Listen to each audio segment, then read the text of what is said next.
I'm Linda, and this is No Frills ASMR. I thought we could just, find a section of the Dictionary of Cultural Literacy to look through, just for fun. So if you haven't watched before, this is a book I've had for many years. Actually, to be honest, I had an older version that I gave to a friend because I thought she needed it. That sounds bad. I thought she'd enjoy it. But then I repurchased it. And this one's copyright 1993. And there's just all kinds of fun things in here. So I figure we'll just pick a section and work through it. We have history. You know what let's do? I know a lot of you find religion interesting. Oh, wait, mythology. That could be fun. Maybe we've already done mythology. Should we do a little bit of the Bible? I've been thinking about a lot of things.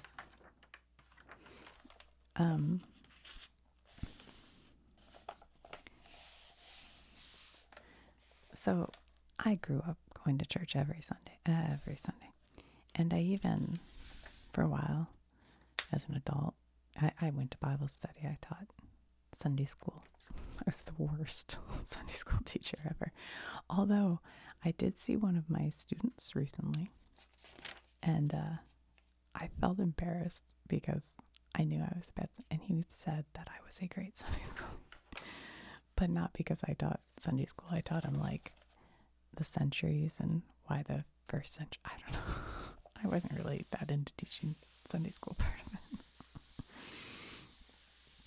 But anyway, let's see, what do they say in here?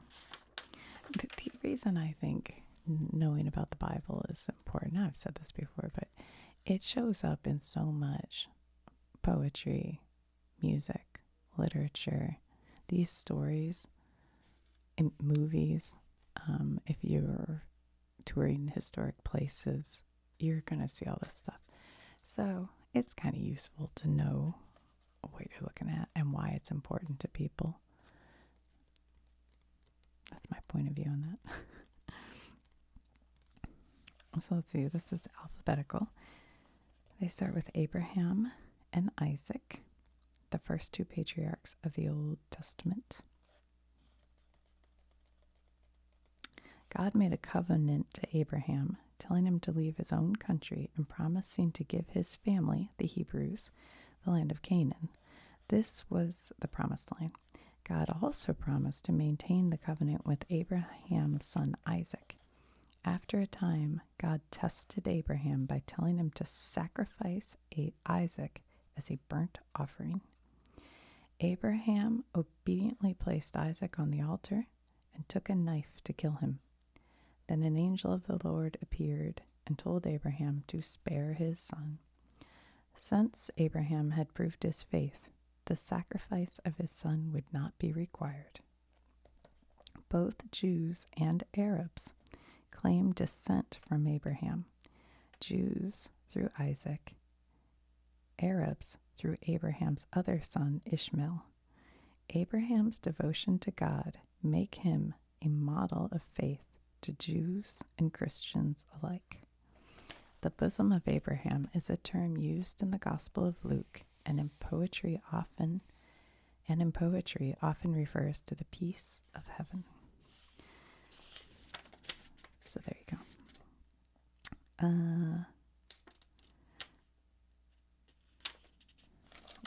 Antichrist, a person mentioned in the New Testament as an enemy of Jesus, who will appear before the second coming and win over many of Jesus' followers.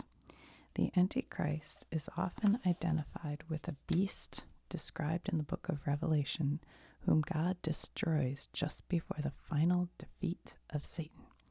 In the 80s, people thought that was heavy metal bands or Dungeons and Dragons. They were the Antichrist.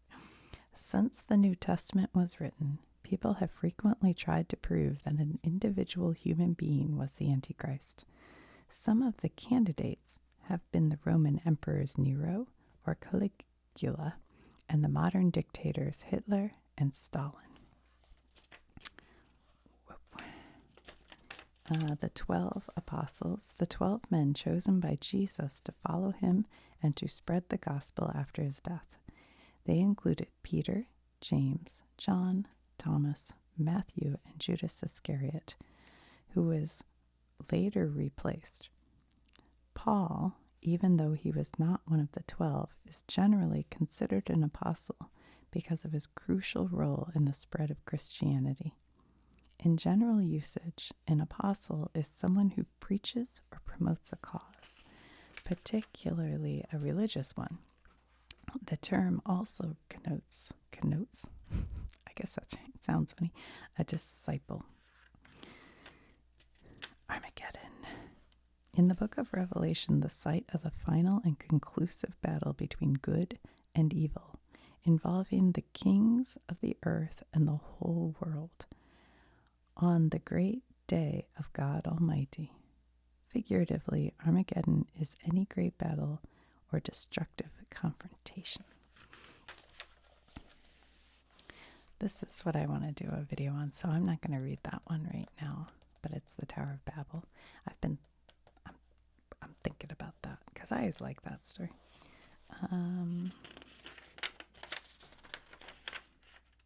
In the beginning, the first words of the book of Genesis, which contains the biblical account of creation. In the beginning, God created the heavens and the earth. Am I my brother's keeper? A saying from the Bible story Cain and Abel. After Cain had murdered his brother Abel, God asked him where his brother was. Cain answered, I know not. Am I my brother's keeper?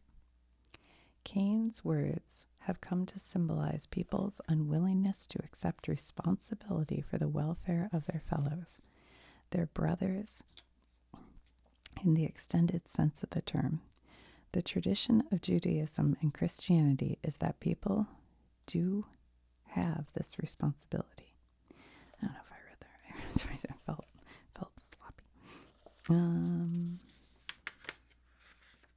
Chosen people, the Hebrews or Israelites, the nation God chose to receive his revelation and with whom God chose to make the covenant.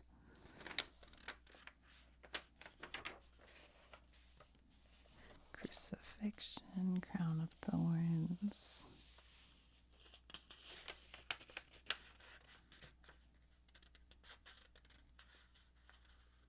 Do unto others as you would have them do unto you. A command based on the words of Jesus in the Sermon on the Mount. All things whatsoever ye would that men should do to you, do ye even so to them. The Mosaic Law contains a parallel commandment. Whatever is hurtful to you, do not do to any other person.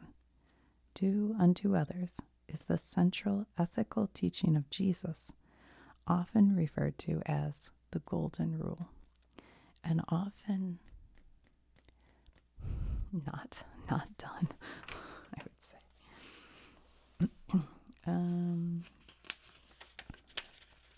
Esther, one time my husband, he was a playwright, and some people were making a musical of Esther, and they came to him asking for him to write the book for it. He's not religious at all, and that did not end up happening. Get thee behind me, Satan. The reply of Jesus when Satan offered him all the kingdoms of the world if Jesus would worship him. Jesus spoke these words on another occasion. He told his disciples that he would have to be killed and then be raised from the dead. And Peter objected that this should not happen. Jesus saw Peter as a tempter, trying to talk him out of doing what he was put on earth to do.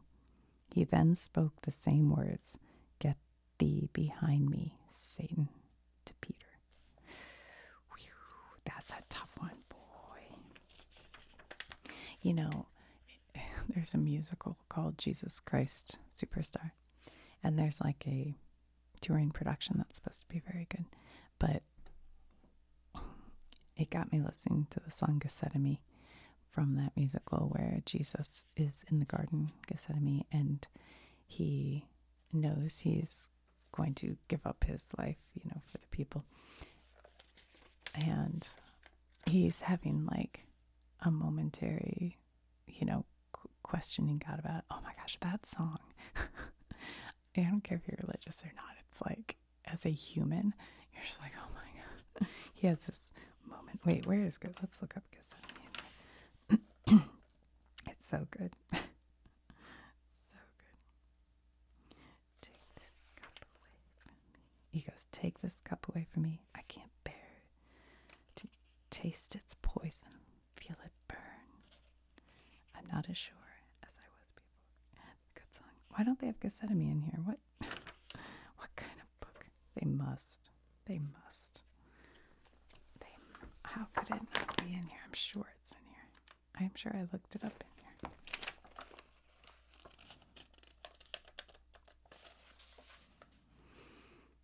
Gershwin, Jerry, Gestapo, Gestalt.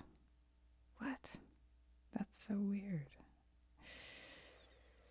Am I saying it wrong? Am I spelling it wrong? What am I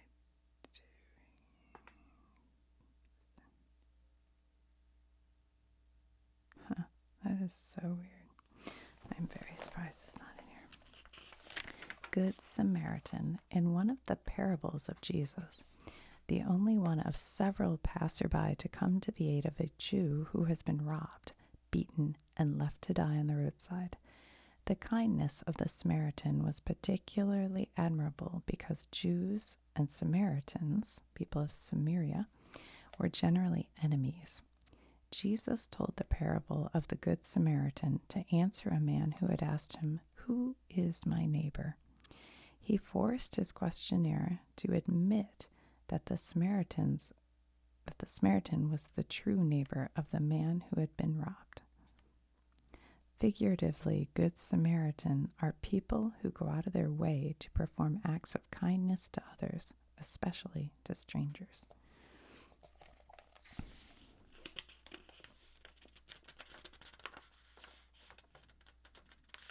He that is not with me is against me, a teaching of Jesus which suggests that indifference to his message is the same as active opposition to it.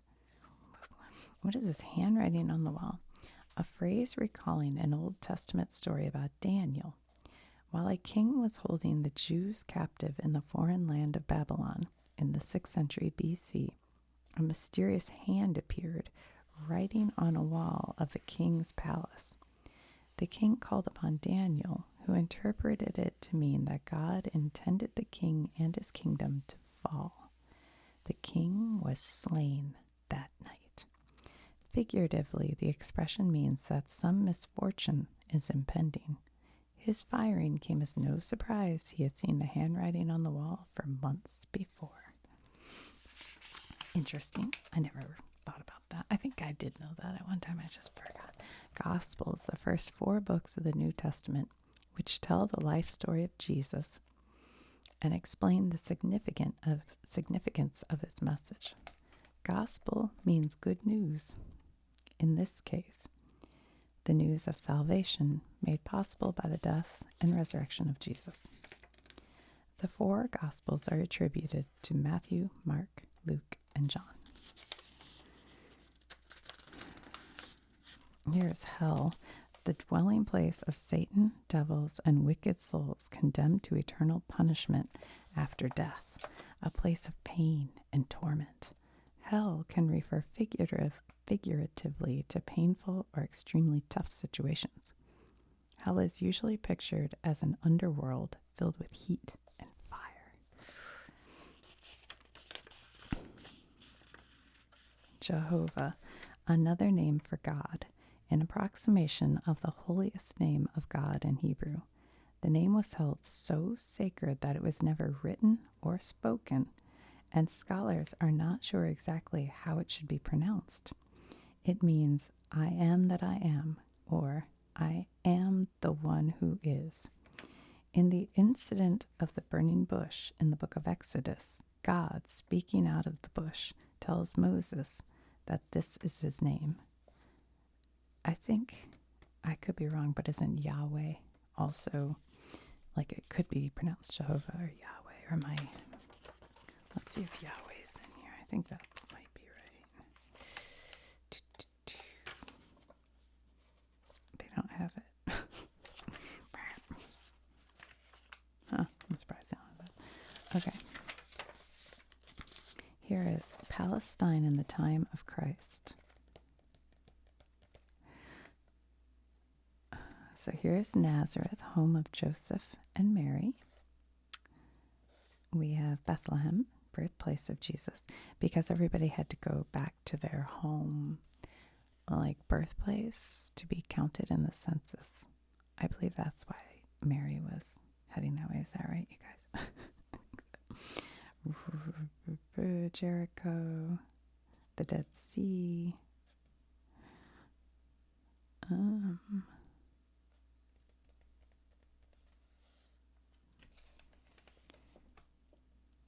Herod, known as the Great, was made client king of Judea by the Romans and was allowed by Augustus to expand its frontiers to their widest extent since Solomon. The birth of Jesus is ascribed to the last years of Herod's reign. There you go.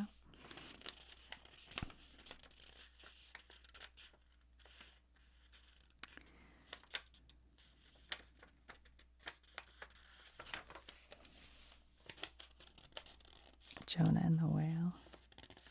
Joseph and his brothers. That's the amazing Technicolor Dreamcoat, if you've ever seen that musical. Judas Iscariot. I love the name Iscariot. It just sounds like the disciple who betrayed Jesus to the authorities for 30 pieces of silver. When soldiers came to arrest Jesus, Judas identified their victims by kissing him. Identified their victim. The next day, driven by guilt, Judas hanged himself. I talked about that in a video I made about the Easter week, leading up to it, the Holy Week.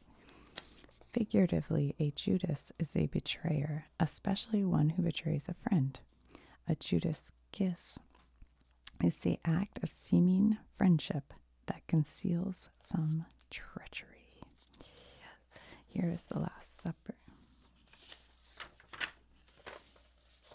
And this is what I mean by like so much artwork is, is paid for by the Catholic Church. So understanding it kind of helps to appreciate it, I think. Tighten. Let there be light. The words with which, according to the book of Genesis, God called light into being on the first day of creation. Consider the lilies of the field. Words of Jesus in the Sermon on the Mount, encouraging his followers not to worry about their worldly needs. Why take ye thought for raiment, clothing, raiment? Consider the lilies of the field, how they grow. They toil not, neither do they spin. And yet I say unto you, that even Solomon in all his glory was not arrayed like one of these. Okay. Loaves and fishes, the Lord's Prayer. The prayer that Jesus taught his followers in the Sermon on the Mount. I don't even need to look at it. Our Father, which art in heaven, we say who art in heaven. Hallowed be thy name. Thy kingdom come, thy will be done, on earth as it is in heaven. Give us this day our daily bread, and forgive us our debts as we forgive our debtors. I don't know, I always learned, and forgive us our trespasses as we forgive those who trespass against us. And lead us not into temptation, but deliver us from evil. And then we say, for thine is the kingdom, and the power, and the glory, forever and ever. Some versions of the Bible add words and praise at the end. For thine is the kingdom and the power and the glory. It is interesting. I remember as a kid one of my friends came over, and I had a picture of Jesus, and on the back was the Lord's Prayer. And we were comparing notes, because she definitely said it differently, so I don't know. Anyway, manna from heaven. Moses receiving the tablets inscribed with the 10 Commandments. A detail from Van de Gogh's Portinari altarpiece of the Nativity. My God, why hast thou forsaken me? Words beginning the 22nd Psalm. According to the Gospels, Jesus spoke these words during the crucifixion, after he had suffered on the cross for 3 hours.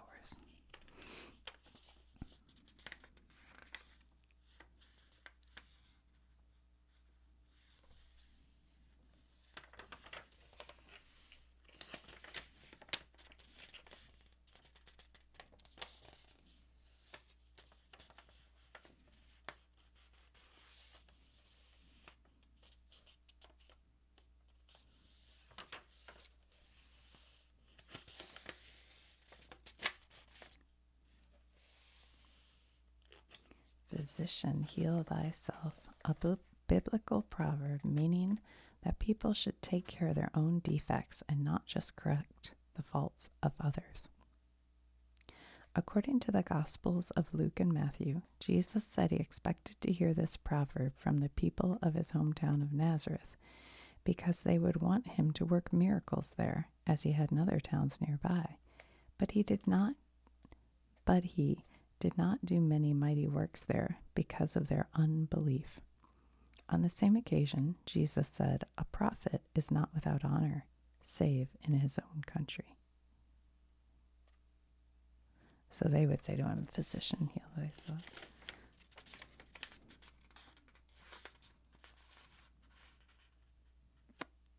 Okay.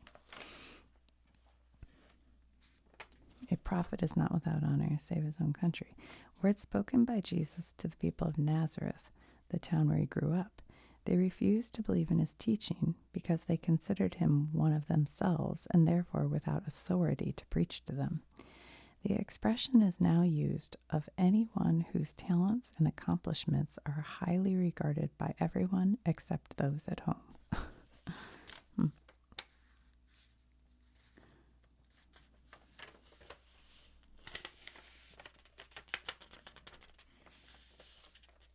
Sermon on the Mount, because so many of these have come from that.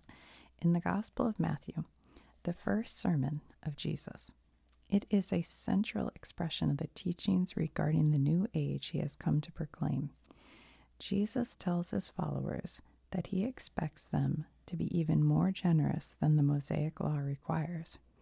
Be ye perfect, he says, even as your Father which is in heaven is perfect. The Sermon on the Mount begins with the Beatitudes. It also contains the Lord's Prayer, the Golden Rule, the commandments to turn the other cheek, go the extra mile, and cast not pearls before swine, the image of false prophets as wolves in sheep's clothing, and many other well-known teachings, including, ye are the salt of the earth. Love your enemies. No man can serve 2 masters. Ye cannot serve God and mammon. Consider the lilies of the field. Judge not, that ye be not judged. Ask, and it shall be given to you, and by their fruits ye shall know them. There's a lot packed in. 10 Commandments. Through a glass darkly. To see through a glass, a mirror, darkly, is to have an obscure or imperfect vision of reality. The expression comes from the writings of the Apostle Paul. He explains that we do not now see clearly, but at the end of time we will do so. The 23rd Psalm, the best known of the Psalms of the Old Testament. often read at funerals as a profession of faith in God's protection. The Lord is my shepherd, I shall not want. He maketh me to lie down in green pastures. He leadeth me beside the still waters. He restoreth my soul. He leadeth me in the paths of righteousness for his name's sake. Yea, though I walk through the valley of the shadow of death, I will fear no evil. For thou art with me. Thy rod and thy staff, they comfort me. Thou preparest a table for me in the presence of mine enemies. Thou anointest my head with oil, my cup runneth over. Surely goodness and mercy shall follow me all the days of my life, and I will dwell in the house of the Lord forever. That's a beautiful one. Psalms are poems, basically, in the Bible. They're part of the Old Testament, and a lot of them are really beautiful. The voice of one crying in the wilderness. You know what I notice? This says the Bible, but it feels like it's mostly New Testament, doesn't it? Or maybe that's just what I looked at. It's just so much. There's no way you could encapsulate the Bible into that many pages. That would be crazy. Vanity of vanities. All is vanity.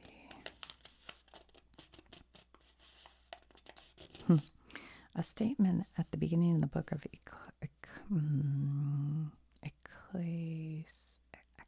I know how to say this. My brain. Hold on. I can't come up with how to say it, even though I know it. From the Old Testament. The pointlessness of human activity is the major theme of the book. The author, however, like Job, insists that God's law must be kept, whether keeping them results in happiness or sorrow.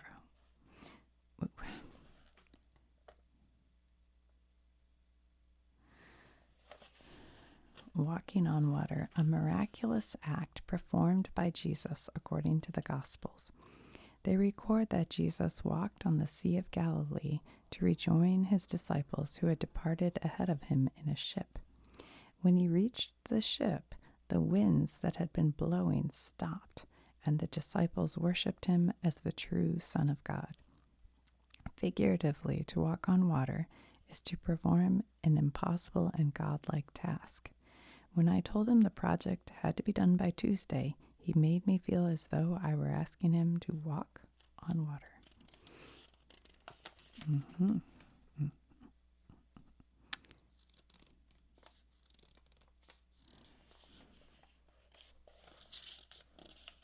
Well, there you go.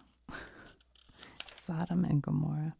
In the book of Genesis, the two evil cities that God destroyed with rain of fire and brimstone. Before the destruction, God sent two angels in the form of men to advise all good men to leave the evil towns. God's messengers found only one good man, Lot, whom they transported from Sodom to the countryside where with his wife and daughters, warning them not to look back. When Lot's wife, not heeding the warning, looked back, she became a pillar of salt. Sodomy was supposedly practiced in the wicked city of Sodom. Yeah, she became a pillar of salt. That could be an interesting story. Well, here's Doubting Thomas, an apostle who first doubted the resurrection of Jesus and then believed. He was not present when Jesus appeared alive to his disciples the evening after the resurrection. Thomas rejected their story and insisted that he would not believe until he had seen Jesus with his own eyes and touched Jesus' wounds with his own hands.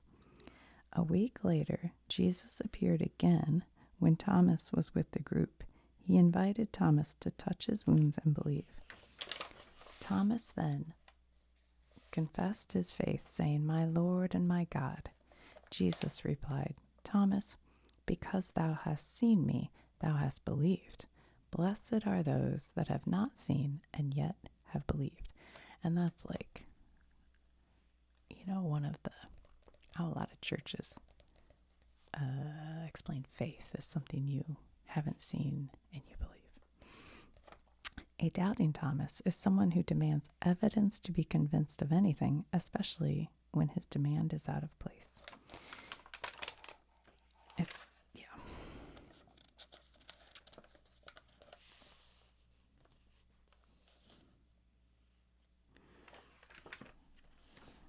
All right, well,